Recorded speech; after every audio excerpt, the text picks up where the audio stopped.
আসসালামু আলাইকুম। আজ আমি আপনাদের জন্য নিয়ে এসেছি কিভাবে রান্না করা মাংস দিয়ে চিকেন চপ বা চিকেন ফ্রাই করা যায় সেটি দেখাবো। বাটিতে পরিমাণ মতো বেসন নিয়েছি। এখন আমি এর মধ্যে 2 চামচ চাউলের গুঁড়া দিয়ে দিলাম।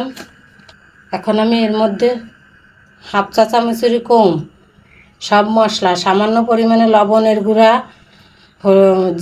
মরিচের গুঁড়া, ধনিয়া গুঁড়া, জিরা গুঁড়া, হলুদের গুঁড়া এবং সামান্য পরিমাণে গোলমরিচের গুঁড়া নিয়েছি, এগুলো দিয়ে দিলাম। আপনারা চাইলে রান্না করা মাংসের ঝোলটা দিয়েও বেসনটা মেখে নিতে পারেন, তখন আর এই মশলাগুলো দেওয়ার প্রয়োজন হবে না। শুধু লবণ ঝাল দেখে একটু লবণ আর ঝাল দিয়ে দিতে হবে। আমি সামান্য পরিমাণে একটা কালো জিরা নিলাম, এগুলো অপছন্দ হলে বাদ দিতে পারেন। মশলাগুলো আমি ভালোভাবে মিশিয়ে নেব বেসনের মধ্যে। পানি দিয়ে আমি বেসনটা মেখে নিব। কিছু সময় ধরে অল্প অল্প পানি দিয়ে বেসনটা ফেটে নিতে হবে। আমি এই বেসনের মধ্যে সামান্য পরিমাণে একটু সয়াবিন তেল দিয়ে দিলাম।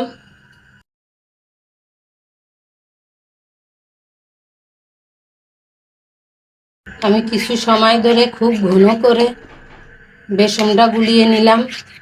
আমি চাউলের গুঁড়া এবং বেসন কিভাবে সংরক্ষণ করব, চাউলের গুঁড়া রোদে শুকিয়ে আমি এই ধরনের আটার পলিথিনে অথবা কৌটায় রেখে দিব। বেসন এবং চাউলের গুঁড়া ফ্রিজে নর্মালে রেখে দিব। এতে বেসন এবং চাউলের গুঁড়া ভালো থাকবে, যখন ইচ্ছা তখন বের করে ব্যবহার করা যাবে। এই ধরনের পলিথিনগুলো আমি ব্যবহার করব না। খাবারের পলিথিনের বিষ খাবারের ভিতরে ঢুকে যায়, আর এই ধরনের নর্মাল পলিথিনে ক্যান্সারের জীবাণু থাকে। এখন আমি রান্না করা মাংস এবং আলুগুলো নিয়েছি, এইগুলো আপনাদের ফ্রাই করে দেখাবো।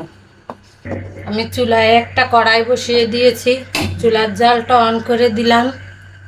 কড়াইটা গরম হলে এর মধ্যে আমি পরিমাণ মতো তেল দিয়ে দিচ্ছি। ঘন করে গুলানো বেসনের ভিতর আমি মাংসগুলো দিয়ে ডুবিয়ে নিলাম। এখন আমি এগুলো তেলের ভিতরে দিয়ে দিলাম। এইভাবে আমি প্রতিটা দিয়ে দেব।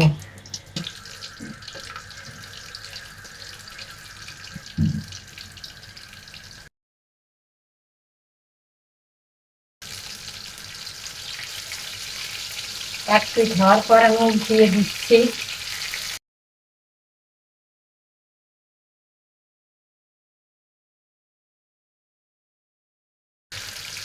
এই পর্যায়ে চুলার জালটা হাই হিট থেকে একটু মিডিয়ামে রাখতে হবে, বেশি জাল কমানো যাবে না, তাহলে তেল চিকেন ফ্রাইয়ের ভিতরে ঢুকে যাবে।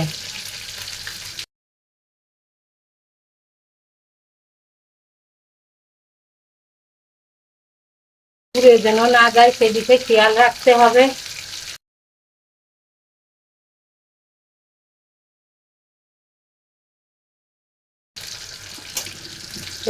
এভাবে ভাজা হয়ে গেলে একটু কালার হয়ে আসলে চিকেন ফ্রাইগুলো তুলে নিতে হবে।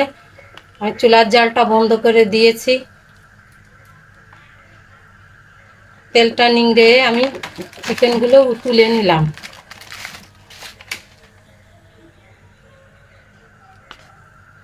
চিকেনগুলো ভেজে একটি কাগজের উপর তুলে নিয়েছি। এতে মাংসের অতিরিক্ত তেলগুলো চলে যাবে কাগজের ভিতর। এখন আমি আপনাদের পরিবেশন করে দেখাবো।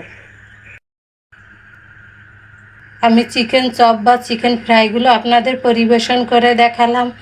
ভিডিওটি দেখার জন্য অসংখ্য ধন্যবাদ।